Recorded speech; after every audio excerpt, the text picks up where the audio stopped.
Si bien el plazo fijo es una inversión que a muchísimos argentinos les gusta hacer y hay un montón de inversores a los que no les gusta, hay algunos errores típicos que se suelen cometer y la idea de este video es que dejes de hacerlos. Entonces, si haces plazo fijo, mirá completo este video y prestale mucha atención.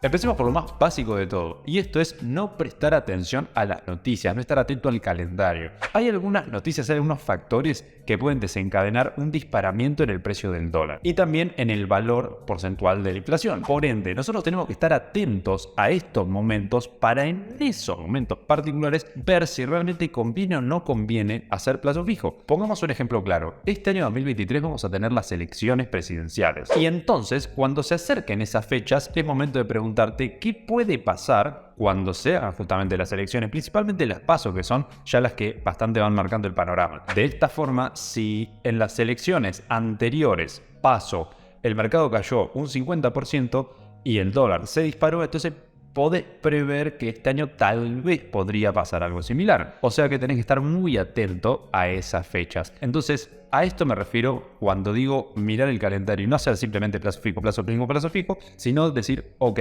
¿qué va a pasar el mes que viene en ese periodo en el que yo no voy a poder usar mi dinero porque va a estar en el plazo fijo? ¿Conviene hacer el plazo fijo o conviene esperar y tal vez posicionarme en dólares o hacer otra cosa? Para estar al tanto de este tipo de noticias es muy fácil. Uno, hay un montón de diarios, medios digitales, tenés diarios como Infobae, Dólar Hoy, noticiasdelmercado.com, etc. Y acá lo que podemos hacer es ingresar a cualquier diario básicamente y buscar esto justamente, o sea, ¿cuándo van a ser las elecciones PASO? Y si bien dice que no se ha, anunciado el calendario oficial todavía, es probable que las PASO sean el 13 de agosto y las generales el 22 de octubre. O sea que, si vos vas a hacer un plazo fijo, que estamos por ejemplo en julio, imagínate que estás en julio, y estás el 14 de julio y las elecciones van a ser el 13 de agosto, vos en ese periodo van a venir las elecciones en el medio, o podría ser después, inclusive poner que lo estás haciendo el último día de julio, por poner otro ejemplo. ¿Te conviene o no te conviene? Y probablemente no te convenga hacer un plazo fijo en ese momento, sino resguardarte tal vez en dólares. Depende, cada uno elige, pero esas son las fechas a las que tenemos que estar al pendiente. Así como esas hay otras también, por ejemplo,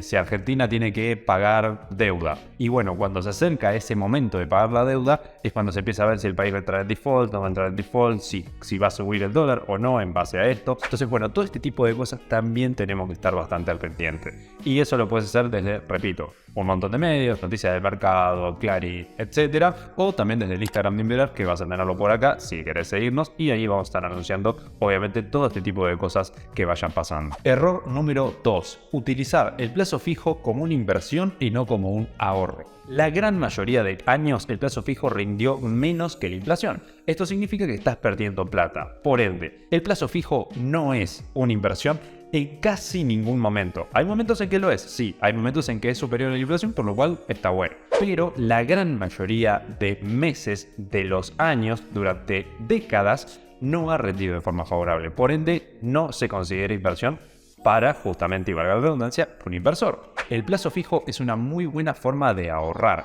Si yo necesito mis pesos, que yo sé cuánto voy a gastar el mes que viene, por ejemplo, entonces en ese caso me conviene hacer un plazo fijo. Porque yo sé que el mes que viene voy a necesitar gastar 1.000 pesos y yo hoy tengo esos 1.000 pesos.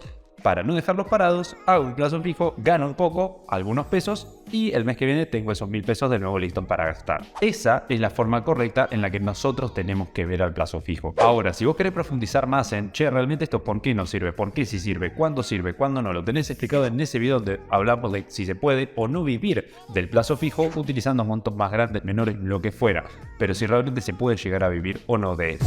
Para entender bien este concepto nos venimos a esta calculadora de tasa efectiva anual, que no hace falta que sepas lo que es en este momento, pero simplemente vamos a cargar la tasa que nos paga el plazo fijo al año, ese 75%. Este 75% hecho de forma mensual, obviamente estas 12 veces en el año, ¿no? Porque es una vez cada mes, son 12 meses en el año, entonces lo hacemos de esta forma, le damos calcular, y fíjate que la tasa efectiva anual es del 106,99%, redondeamos en 107%. ¿Qué significa esto? Que nosotros, como inversores, si hacemos este plazo fijo con interés compuesto, vamos a estar ganando un número muchísimo mayor al que si hacemos simplemente la tasa nominal. O sea, si yo hago tasa de acá, un plazo fijo de hoy a 365 días, voy a ganar mucho menos que si lo hago de acá a un mes. Ese mes lo repito y lo hago de esta forma. Siempre, obviamente, reinvirtiendo también las ganancias. Además de que esto nos conviene porque mantenemos cierto nivel de liquidez. Yo sé que de acá a un mes tengo mi plata y si justo surge algo, bueno, ahí la voy a tener para utilizarla. Aunque siempre es mejor no utilizar como inversión, independientemente de si es en plazo fijo o en alguna otra cosa, no utilizar como inversión dinero que podés llegar a necesitar.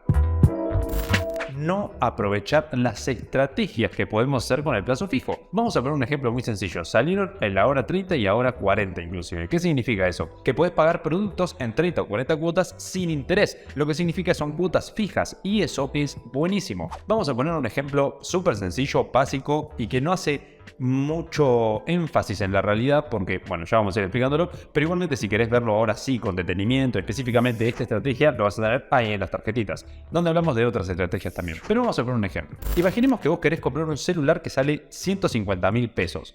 Dividido en 30 cuotas, te va a salir cada cuota 5.000 pesos.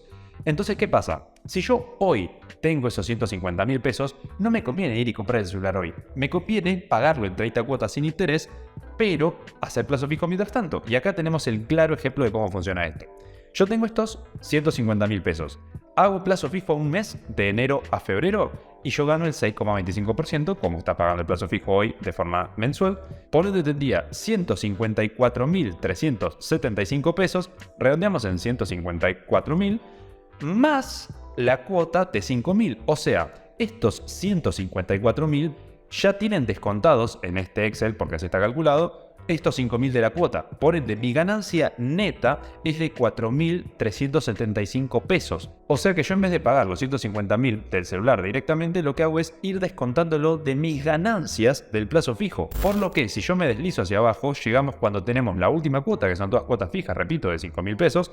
Por eso es que sirve esta estrategia. Y fíjate que voy a haber ganado 361.000 pesos más o menos, además de haber pagado el celular, lo que me saldría entre muchas comillas gratis porque estaría saliendo de las ganancias, y al final terminé con mis 150.000 pesos más el celular más los intereses generados del plazo fijo. Sin embargo, como estamos hablando de que esto va a ser a 30 meses, porque son 30 cuotas, lógicamente 30 meses, estamos hablando de que estos 360.000 pesos de ganancias sería como que hoy estés ganando quizás 20.000 pesos, o sea, no es un número muy significativo.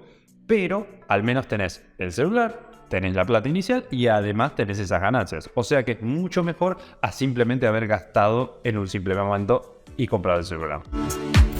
Hacer plazo fijo en dólares por un mayor interés. Hoy en día el plazo fijo en dólares está pagando más o menos una TEA del 1, algo por ciento, 1,7%, 75%, una cosa similar a esa. Entonces estamos hablando de que es mucho menor a la inflación que tiene, por ejemplo, Estados Unidos. O sea que la pérdida de valor de nuestros dólares es gigantesca en este momento. Por lo que si uno va a hacer plazo fijo hoy es mucho más conveniente hacerlo en pesos. Ahora, si vos decís, no, pero yo me quiero parar en dólares, pero me quiero parar en dólares porque, por la devaluación de Argentina, por la devaluación de nuestro peso, por la inflación que tenemos, por la razón que sea, por eso me quiero parar en dólares. Y es mejor hacer un plazo fijo en dólares a no hacer nada, en ese caso, tenés razón. O sea, si vos lo mirás desde esa forma, desde que vos querés estar parado en dólares, sí es mejor. Pero vos pensá en que estás teniendo dólares, no en el plazo fijo. Si hablamos específicamente del plazo fijo, es más conveniente y le sacás más rédito en pesos. Ahora, si vos hablas de pararte en moneda dura, ahí es otro tema. Pero hay que hacer esa distinción. Sin embargo, inversores, como ya saben, esto no es recomendación de inversión, no te estamos diciendo hacer o no hagas esto, simplemente te estamos mostrando los errores típicos y qué podés evitar hacer para tratar de sacarle el mayor provecho a tu plazo fijo. Sabiendo que el plazo fijo pierde contra la inflación, te vamos a dejar acá un video de 5 formas de ganarle justamente a la inflación y sacarle el máximo rendimiento a tu dinero.